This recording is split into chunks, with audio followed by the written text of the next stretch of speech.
Imagine being left to rot, literally on a couch for 12 years. No showers, no baths, no human dignity.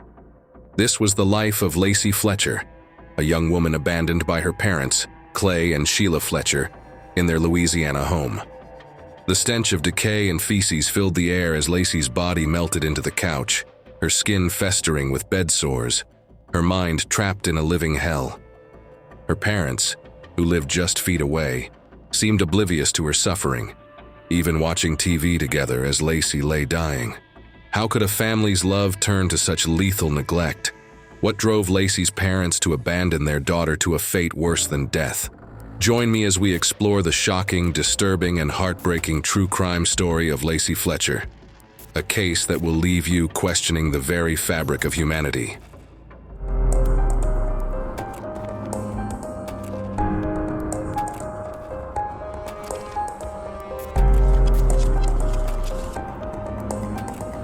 Lacey Fletcher was born on November 25, 1985. She was the only child of a family living in a small village in Louisiana. This village had fewer than 1,000 inhabitants, and its name translates to slaughter, a hauntingly appropriate detail for the grim tale we're about to explore. When Lacey was about 9 years old, the family moved to a new home in an affluent residential area on Slater Street. This street ended in a cul-de-sac lined with grand houses and manicured gardens, giving the impression that life there was more beautiful and happier than most. The Fletcher family seemed like a typical middle-class household. Lacey's mother, Sheila, worked as a court secretary, managing administrative duties, while her father, Clay, was employed by a non-profit organization. The family was devout, attending church every Sunday. Lacey went to a Baptist academy, where she played on the volleyball team. According to neighbors, Lacey was like any other child, cheerful, active, and always eager to socialize with her peers. She was a petite, well-coordinated girl who enjoyed playing sports in the garden and running along the street. However, when she turned 14, her parents withdrew her from school, opting to continue her education at home. Around this time, Lacey began showing signs of Asperger's syndrome. Asperger's syndrome is a type of autism where people have trouble with social interactions and often focus intensely on specific interests. They usually have normal or high intelligence and don't have delays in learning to speak. Despite this, the reasons behind Lacey's transition to homeschooling were never made clear, as her parents chose not to address the matter publicly. Perhaps her withdrawal from school at age 14 was related to her Asperger's syndrome, but neither her neighbors nor her peers noticed anything particularly unusual about Lacey's behavior during her earlier years. A former friend and classmate of Lacey's later shared that they had quickly become close when they were both in school, describing Lacey as a dear and trustworthy person. Though Lacey was often reserved and shy, she could express her opinions clearly when the situation called for it. However, once Lacey stopped attending school, the connection between her and her friends faded, and soon, her classmates hardly heard anything about her. One friend later learned that Lacey had been regularly visiting psychologists during her teenage years, which was unusual for the time, as such visits were typically associated with serious issues. A neighbor of the Fletcher family named Robert shared in 2022 that he had last seen Lacey about 15 years earlier, when she was in her early 20s. At that time, the grown-up Lacey occasionally spent time with Robert's younger brother since their homes were adjacent. Even then, Robert noticed that Lacey was different from others her age. While other young women were interested in parties, alcohol, or boys, Lacey preferred to stay home, watching Disney movies alone. She wasn't like the others, but not in a way that immediately alarmed those around her. As Lacey grew older, she became increasingly withdrawn. She ventured outside less and less, stopped attending school altogether, and had virtually no friends left. After she stopped communicating with Robert's brother and was no longer seen in the neighborhood, people assumed that the Fletchers had either moved away or that Lacey had been sent off to study elsewhere. However, these assumptions couldn't have been further from the truth. In reality, Lacey had been living in her parents' home all those years, hidden away from the world. In May 2017, Robert had a conversation with Lacey's father. Curious about how Lacey was doing and whether she had moved away, or was studying somewhere. When he inquired about her life, Lacey's father replied that she was fine and still living at home, but quickly changed the subject. This response struck Robert as odd, considering Lacey would have been in her early 30s by then, yet no one had seen her for years. Even without prying into their lives, neighbors would typically notice someone taking out the trash or coming and going. The fact that Lacey was never seen, combined with her father's evasiveness, left Robert feeling uneasy and suspicious about what was really happening behind closed doors. On January 2, 2022, at 2:30 a.m., Sheila Fletcher made a distressing call to the local police station, reporting that her daughter, Lacey, had stopped breathing. The police and coroner's office were immediately dispatched to the scene. Upon entering the Fletcher home, the authorities were overwhelmed by a nauseating stench of decay and feces, making it difficult to breathe. The foul odor filled the air, signaling that something horrific had taken place inside the house. The discovery that followed would shock even the most seasoned officers and medical personnel. The coroner, who had spent 30 years dealing with accidents and tragedies, later confessed that he had never encountered anything as horrifying as the scene in the Fletcher home. The stench was so unbearable that it left him nauseous for a week, unable to eat properly.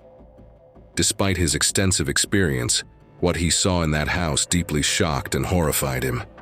The sheriff, equally bewildered, entered the living room where Lacey lay on a couch. At first glance, she appeared to be around 30 years old, but her disheveled and neglected state was immediately evident. Upon closer inspection, they discovered that Lacey weighed only 96 pounds, severely emaciated, revealing the extent of the neglect she had endured. Lacey was found wearing only a t-shirt, which was pulled up above her chest.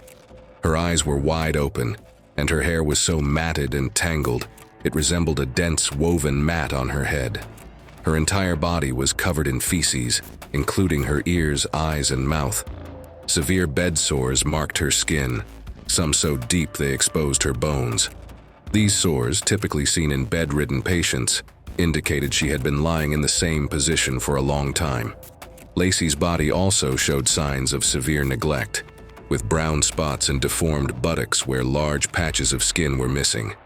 Adding to the horror, her body was infested with insect larvae that had taken residence in her wounds, causing unimaginable pain. The coroner and police officers at the scene were deeply disturbed by what they saw. The photos taken were considered too graphic for public release, as they were deemed too traumatic. The only image made public was of the couch where Lacey died, serving as a grim reminder of the unimaginable neglect and suffering she endured. The piece of furniture where Lacey was found was destroyed, rotted away from years of neglect.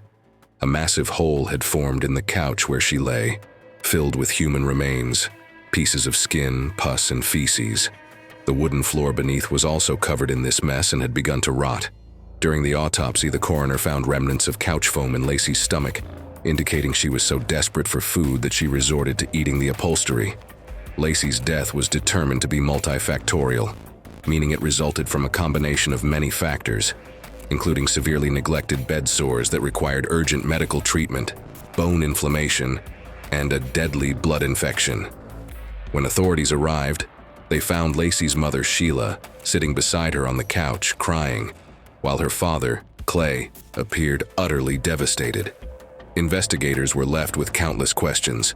How did someone end up in such a horrific condition? When did the neglect begin?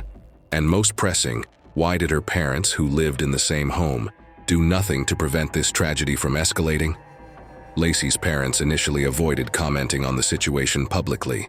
Later, her mother testified that as Lacey grew older, she became increasingly distant, and by the time she turned 20, she refused to leave the house.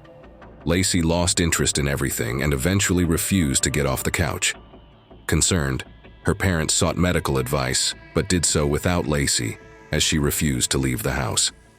The doctor advised them to take her to the hospital, but Lacey refused, and her parents felt helpless.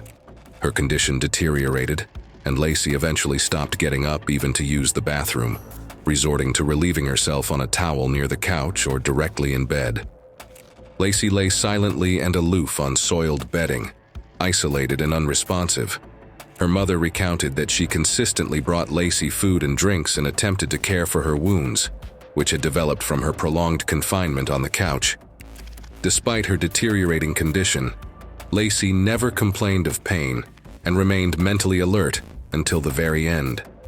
It was only when Lacey suddenly stopped breathing that her mother called emergency services. But by then, it was too late. Rumors were suggested that it was a neighbor who had pressured Lacey's parents into making the call for help. However, the police later did not confirm this information. Rumors often arise from information gaps, and in Lacey's case, they were no exception. It was later revealed that Lacey's parents had been absent from their home for nearly 2 days before her death. During this time, their daughter was left without adequate care and food. While it's possible that her mother may have left some food on the couch, there was no one to properly tend to Lacey's needs. This raises significant questions about the level of neglect she endured in her final days. Why didn't Lacey get up from the couch or help herself to something to eat, even though she was mentally aware? Some sources suggest that Lacey may have suffered from locked-in syndrome, a condition where a person is fully conscious but almost completely paralyzed physically, often due to brain damage. Lacey lived on that couch for over 12 years without getting up. During the trial, the jury members required medical expertise to understand the photographs of Lacey's body. When these images were displayed, a profound silence enveloped the courtroom. The shock and disbelief from everyone present were palpable. On May 2, 2022, Clay and Sheila Fletcher were charged with second-degree murder and initially incarcerated at East Feliciana Prison. Despite the evidence, the parents consistently maintained their innocence, asserting that Lacey was mentally aware until the end and capable of making her own decisions. On May 4th, the Fletchers were released on a $300,000 bond. However, the legal proceedings did not conclude there. The trial took place in February 2023. It is almost unimaginable that the Fletchers left their daughter to decompose alive on a couch without taking any action. Remarkably, the parents even watched television in the same room where Lacey lay. They went about their evenings watching movies while Lacey remained in her appalling condition. The stench of decay and feces pervaded the entire house, making it nearly unbearable. Despite this, the Fletchers continued to live in the house and lead what appeared to be a normal life. They seemed to act as though nothing was amiss. There are additional disturbing details that have not been made public. People close to this case are still grappling with how such a situation could have unfolded. Once Lacey settled on the couch, her condition worsened gradually. Her bed sores didn't appear overnight. They developed over a long period. It's difficult to fathom how a parent might respond to a child declaring they will no longer use the bathroom. How could such a situation go unchecked for so long? Even if Lacey was an adult, surely there were options to place her in an institution where she could receive the care she needed, even if it required intervention. Given that her parents had steady jobs and a comfortable lifestyle, including a large house and the means to quickly raise $300,000 for bail, it's hard to believe they could not afford her care. It's possible that Lacey refused treatment in her early teenage years, but why did the situation escalate so drastically? The reasons behind her parents' actions, or inactions, remain unclear. While it's evident that a healthy person would not willingly remain on a couch for such an extended period, the complexities of Lacey's condition and her parents' responses raise disturbing questions about what went wrong and why no effective intervention occurred. Lacey's parents were initially charged with involuntary manslaughter, but the charges were later upgraded to second-degree murder. After being released on bail, the Fletchers were arrested again on June 19th, following a grand jury indictment for murder. The district attorney's office said, "We will ensure justice for Lacey, and the public will know that guardians will be held accountable for negligence or cruel treatment of a person under their care." The prosecutor's statement underscored the seriousness of ensuring that those responsible for such grievous neglect face appropriate legal consequences. That's all for today. If you liked this video, then subscribe to our channel to stay updated. Be sure to check out our other videos. Thank you for watching.